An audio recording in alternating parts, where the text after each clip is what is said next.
दोस्तों, जितना भी आपका लिमिटेड कंपनी है और इंटीग्रेटेड प्लांट है, तो यहाँ पे आपको हमेशा एक चीज़ देखने के लिए मिलेगा कि पीआई, पीएम और टीपीएम जो मेंटेनेंस है कंटिन्यू होता है।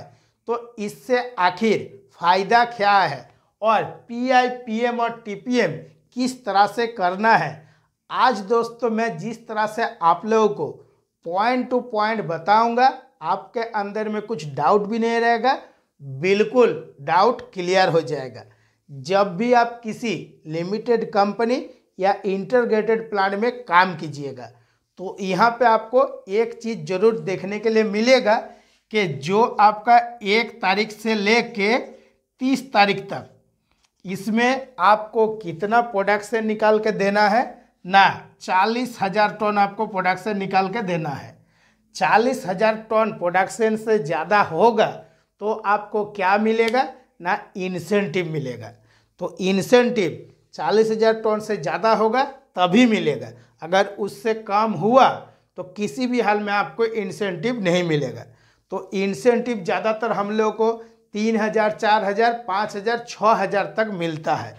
और जब आप लिमिटेड या इंटीग्रेटेड प्लांट में काम कीजिएगा तो 1 तारीख से लेकर 30 तारीख तक आपको कोई भी ब्रेकडाउन भी देखने के लिए नहीं मिलेगा, बिल्कुल जीरो ब्रेकडाउन में चलता है। और जीरो ब्रेकडाउन होने का कारण क्या है, पीआई, पीएम और टीपीएम मेंटेनेंस अगर अच्छा से कीजिएगा तो किसी भी हाल में जो बड़ा बड़ा ब्रेकडाउन है नहीं आएगा। लेकिन जो आपका छोटा छोटा ब्रेकडाउन है वो आपको देखने के लिए मिलेगा। जैसे ये जो आपका ऑयलर है, ये कभी कभी आपका ट्रिप हो गया, या ये जो आपका ऑफ वाला पुश बटन है कभी कभी काम ठीक से नहीं कर रहा, 4-5 बार खचर खचर किए तो उसके बाद फिर काम करने लगा। इस टाइप का छोटा छोटा फॉल्ट जो है वो आपको देखने के लिए मिलेगा। तो आखिर ये जो आपका पीआई है वो किस तरह से करना है, ये आपको जानना बहुत ज़रूरी है। क्योंकि जब आप एक लिमिटेड कंपनी या इंटीग्रेटेड प्लांट में इंटरव्यू देने जाइएगा और आपसे क्वेश्चन पूछेगा पीआई, पीएम और टीपीएम क्या होता है और ये तीनों में अंतर क्या है, तो आपको बताना है। क्योंकि दोस्तों मैं आप लोगों के साथ अपना जो प्रैक्टिकल एक्सपीरियंस है वो शेयर करता हूँ। पीआई का मतलब होता है फिजिकली इंस्पेक्शन। तो जब आप पीआई कीजिएगा तो किस तरह से करना है ना, एक जो है आपका reverse forward direct online starter है, इसका हम पीआई करेंगे। किस तरह से करेंगे ना, जब हम स्टार्टर के पास जाएंगे तो इसमें हम कुछ भी काम नहीं करेंगे, लेकिन एक एक पॉइंट जो है वो हम बारीकी से देखेंगे। किस तरह से देखेंगे ना, इसका जो इनपुट केबल है, आउटपुट केबल है, जो कॉन्टैक्टर है, आखिर कोई केबल गर्म हो रहा है या नहीं हो रहा है, और ये जो पावर कॉन्टैक्टर है ये आवाज़ यानी कि साउंड कर रहा है या नहीं कर रहा है। कभी कभी देखिएगा कॉन्टैक्टर भौं करके आवाज़ करता है, तो ये जो पॉइंट है बारीकी से आपको चेक करना है। ऑयलर का इनपुट और आउटपुट में जो आपका केबल लगा हुआ है कोई गर्म हो रहा है या नहीं हो रहा है। जब आप स्टार्टर के पास जाके खड़ा रहिएगा, आखिर कोई केबल आपका गर्म हो रहा है या कोई वायर गर्म हो रहा है, तो वहाँ से क्या होता है, एक स्मेल टाइप का आता है कि कुछ जल रहा है। तो उस टाइप का जैसे ही आप स्टार्टर के पास जाइएगा और स्मेल आने लगेगा, तो उसी से आपको समझ जाना है कि ज़रूर ये स्टार्टर का जो पावर सर्किट है या कंट्रोल सर्किट है, कहीं ना कहीं वायर जो है ये हमारा लूज है, इसके चलते ये इस टाइप का स्मेल आ रहा है। आज अगर हम पीआई करने के बाद अगर पीएम नहीं करेंगे तो ये स्टार्टर में हमारा फॉल्ट आ जाएगा। जब आप इलेक्ट्रिकल में काम करिएगा तो देखिएगा जो 100% है, 100% में से 80% जो है आपको लूज कनेक्शन ही मिलेगा, कि बहुत ज़्यादा मेहनत कर लिए, बहुत ज़्यादा खट लिए, लास्ट में क्या मिला कि कोई एगो कंट्रोल वायर है वो लूज हो गया था और हम 2 घंटा से परेशान हैं। तो जब आप पीआई कीजिएगा तो आपको सिर्फ अच्छा से देखना है कि सारा चीज़ ठीक है या नहीं है। इसके बाद जो आपका मोटर चल रहा है, मोटर में क्या होता है, मेन होता है कि कितना करंट ले रहा है। जो आपका आर, वाई और बी है, इसमें जो एम्पियर है, तीनों में बैलेंस में ले रहा है या नहीं ले रहा है।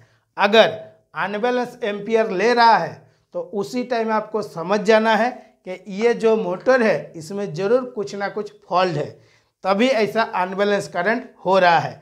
तो जब आप प्रैक्टिकल में काम कीजिएगा तो क्या देखने के लिए मिलता है कि जो आपका प्राइवेट कंपनी या इंडस्ट्रियल रहता है, एक मोटर अगर आपका चल रहा है तो और एक जो मोटर है हमेशा स्टैंड बाय रहता है। तो एक चेकिंग होता है मोटर का रनिंग में और एक चेकिंग होता है मोटर का बंद में। तो जब आपका मोटर रनिंग रहता है उसी टाइम हम लोग क्या चेक करते हैं कि सारा जो स्टार्टर है ये आपका ठीक है या नहीं है, कोई वायर लूज हो रहा है या नहीं हो रहा है, कोई वायर गर्म हो रहा है या नहीं हो रहा है, जो आपका एम्पियर है ये बैलेंस में ले रहा है या नहीं ले रहा है। इसके बाद जो आपका मोटर घूम रहा है तो मोटर का जो बेस है इसमें 4 गो नट बोल्ट लगता है।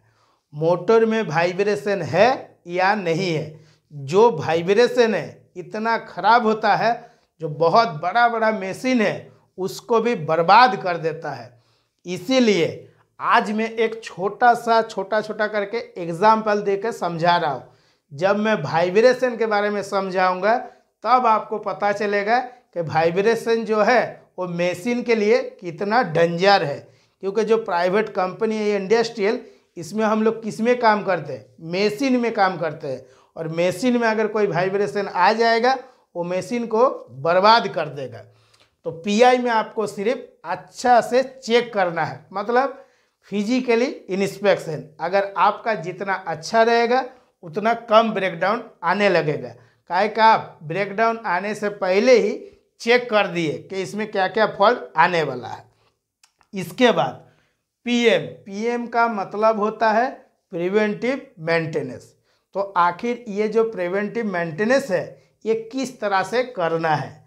जब आप एक reverse forward direct online starter का प्रिवेंटिव मेंटेनेंस कीजिएगा, उस टाइम सबसे पहले जो है आपको देखना है हमारा खुद का सेफ्टी। माथा में हेलमेट, हाथ में हैंड ग्लव्स और पैर में जूता जो है सेफ्टी शू होना चाहिए। उसके बाद आप प्रिवेंटिव मेंटेनेंस कर सकते हैं।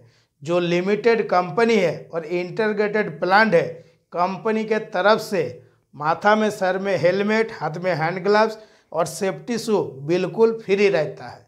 और जितना सारा फ्रेंड कॉन्ट्रैक्ट में ड्यूटी कर रहे हैं वहाँ पे कुछ भी नहीं रहता है। ऐसे एगो शर्ट पहन लो फटा उटा जो भी है, और जो सीनियर होता है वो तो फटा उटा नहीं पहनता है, अच्छा पहन के आता है। और कोई चप्पल में ड्यूटी आ गया, कोई बरमुंडा में ड्यूटी आ गया, कोई लुंगी पहन के ड्यूटी आ जाता है, क्रेन के ऊपर चढ़ जाता है, कभी भट्टी में चढ़ जाता है। ये जो मैं बता रहा हूँ टोटली प्रैक्टिकल चीज़ बता रहा हूँ। जितना सारा कंपनी में कॉन्ट्रैक्ट में चलता है बड़ी खतरनाक ड्यूटी होता है। वहाँ कहता है कि ब्रेकडाउन होने दो उसके बाद देखेंगे, ब्रेकडाउन आने से पहले हम नहीं देखेंगे। और जितना भी आपका लिमिटेड या इंटीग्रेटेड प्लांट है वहाँ कहता है कि ब्रेकडाउन आने से पहले हमको रिपेयर करके दो, अगर नहीं कर सकते हो तो तुम्हारे लिए गेट खुला हुआ है, जाओ। और कॉन्ट्रैक्ट में कहता है कि ब्रेकडाउन आने दो तब जाके देख लेंगे। दोनों में आकाश जमीन का अंतर है।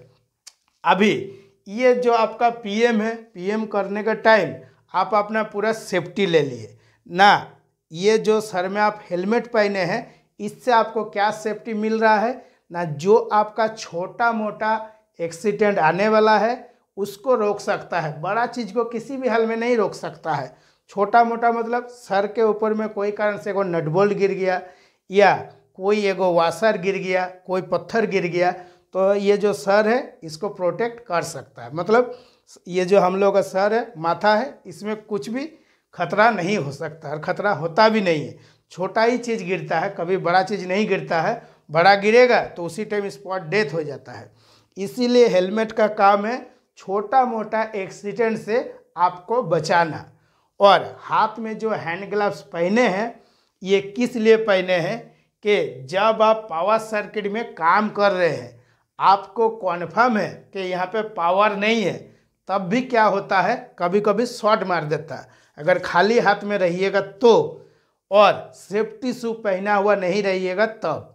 तो हाथ में अगर हैंड ग्लव्स पहन लिए हैं और पैर में सेफ्टी शू पहने हुए हैं और आपका सेफ्टी शू जो है बिल्कुल भी पानी में भीगा हुआ नहीं है, तो देखिएगा रनिंग में जो आपका फेज सप्लाई है हाथ से पकड़ेंगे तो हम लोग को शॉर्ट बिल्कुल भी नहीं मारता है।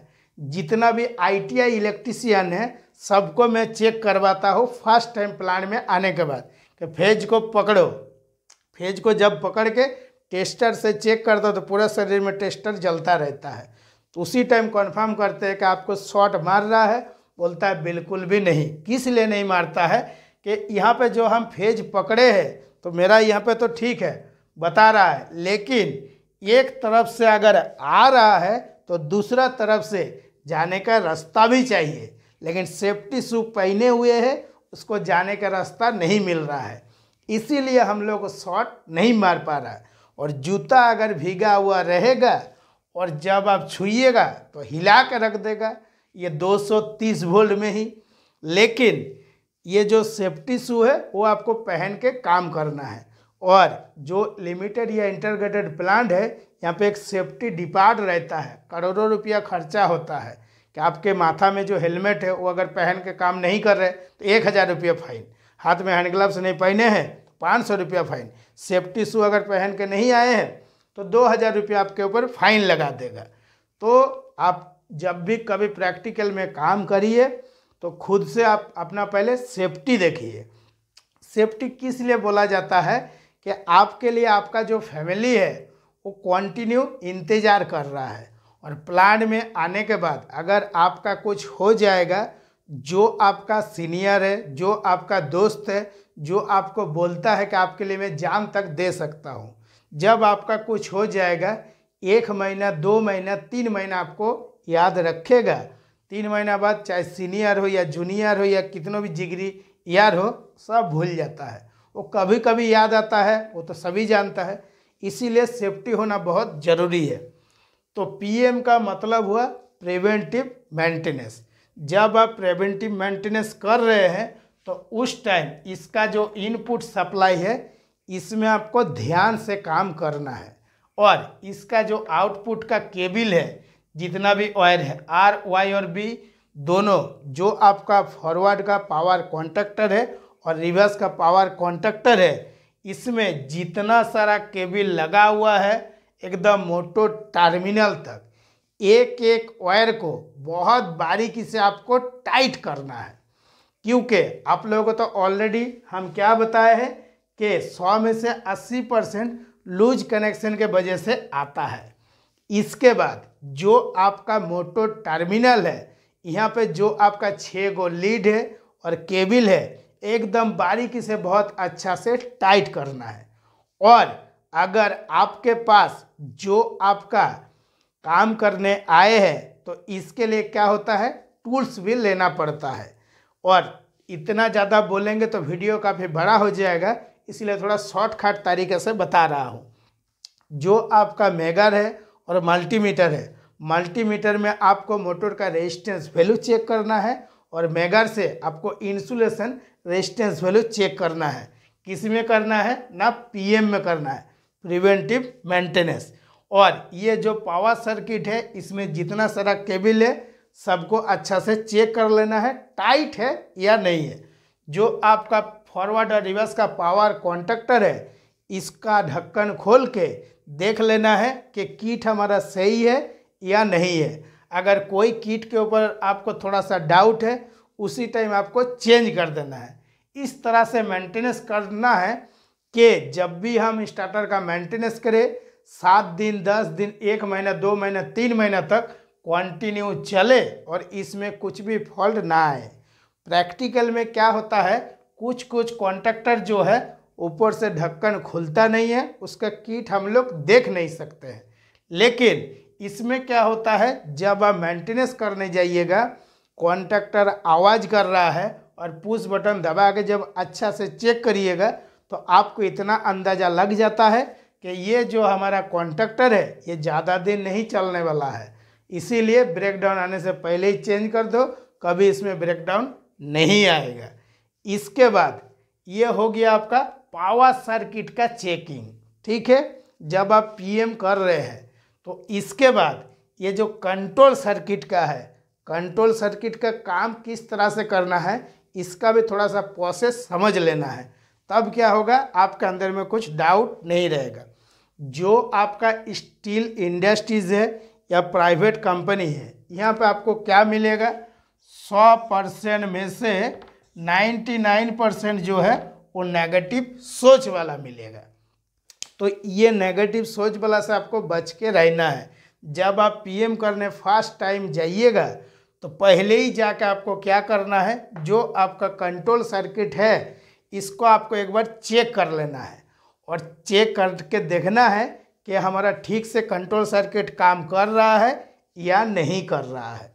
और जब आपको लगेगा कि नहीं इसमें कोई भी फॉल्ट नहीं है, ठीक से काम कर रहा है, और जाके ही अगर कंट्रोल वायर टाइट करना स्टार्ट कर दीजिएगा, मेंटेनेंस करना स्टार्ट कर दीजिएगा, तो जो 99% नेगेटिव सोच वाला है, अगर कोई एक वायर लूज करके चला गया है तो आपको पता नहीं चलेगा। आप तो पूरा अच्छा तरीके से मेंटेनेंस कर दीजिएगा, बाद में क्या होगा, फॉरवर्ड साइड चल रहा है तो रिवर्स साइड नहीं चल रहा है, कोई इंडिकेशन लैम्प नहीं चल रहा है, या ऑयलर है ऑयलर से ठीक से ट्रिप नहीं हो रहा है, फिर उस फॉल्ट को ठीक करने में आपको कितना टाइम लग जाएगा, 2 से 3 घंटा टाइम लग जाएगा।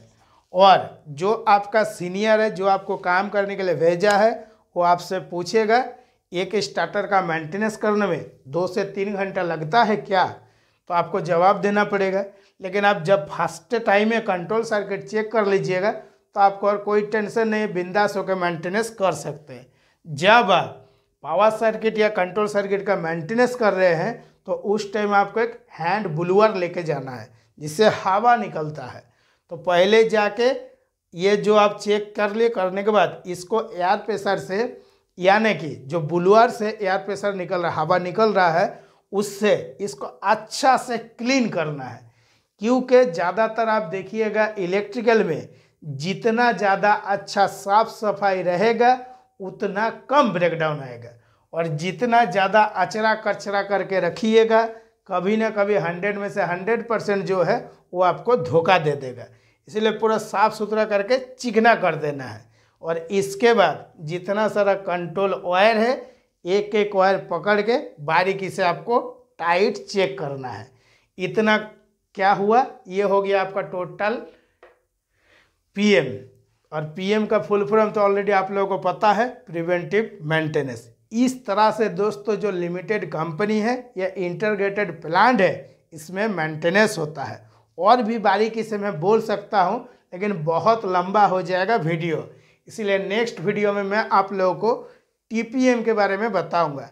Total productive maintenance, total preventive maintenance, इस पे भी आपका 10 टाइप का मेंटेनेंस होता है। और इसमें और भी बहुत सारा चीज़ है जो आ जाता है, आपका ऑडिट आता है, एसओपी आता है, एसएमपी आता है, 5S आता है। ये जितना सारा चीज़ है मैं एक एक करके बारीकी से आप लोगों को समझा दूंगा। इसके साथ जो आपका चेक लिस्ट है, चेक लिस्ट किस तरह से कंप्लीट करना है, चेक लिस्ट क्यों बनाता है, किस लिए बनाता है, आखिर जो लिमिटेड या इंटीग्रेटेड प्लांट है चेक लिस्ट के ऊपर इतना ज़्यादा पैसा खर्चा क्यों करता है, एक महीने में 1-2 लाख रुपया कागज पत्तर में क्यों खर्चा करता है, साल में करोड़ों रुपया क्यों खर्चा करता है ना, ये सब का ही एक ही कारण है कि प्लांट आपका स्मूथ चलते रहे और जीरो ब्रेकडाउन में चलता रहे। इसलिए जब भी आप किसी बड़ा कंपनी में काम कीजिएगा कोई ब्रेकडाउन देखने के लिए नहीं मिलेगा। आज के वीडियो के लिए इतना ही। नमस्कार, जय हिंद।